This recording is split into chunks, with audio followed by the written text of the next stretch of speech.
Σύμπα, τι του έκανες?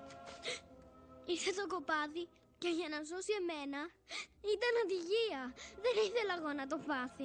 Και βέβαια καθόλου δεν ήθελες. Ούτε και να τα βάζεις με τον εαυτό σου, Σύμπα. Μα εκείνος είναι νεκρός. Εξαιτίας σου έχει πεθάνει. Στη μάνα σου τι θα πεις τώρα?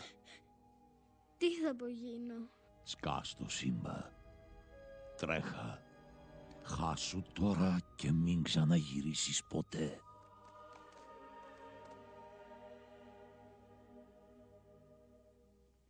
Τώρα.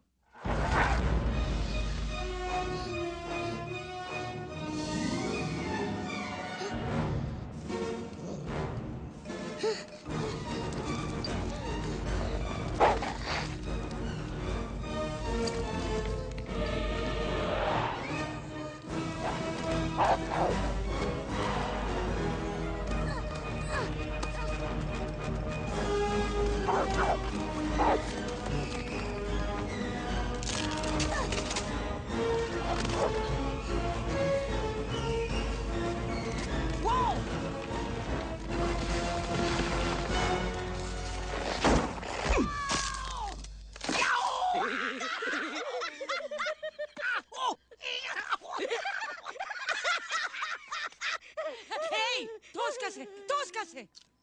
Άντε πιάστον! Ναι, σιγά να μην πάω εγώ εκεί. Θες να καταντήσω σαν εσένα, αγκαθούρα? Είπε να τον σκοτώσουμε!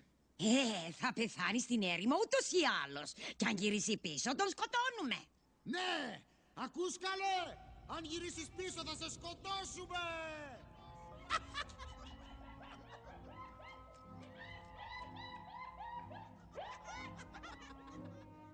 Ο Μουφάσα νεκρός.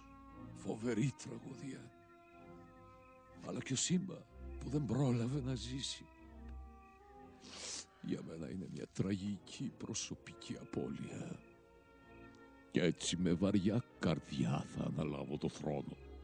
Αλλά μέσα από την αντάρα και τη στάχτη θα ανατείλει αυγή μιας εποχής νέας, όπου λιοντάρι και ήενα θα ενωθούν για ένα λαμπρό και ένδοξο μέλλον.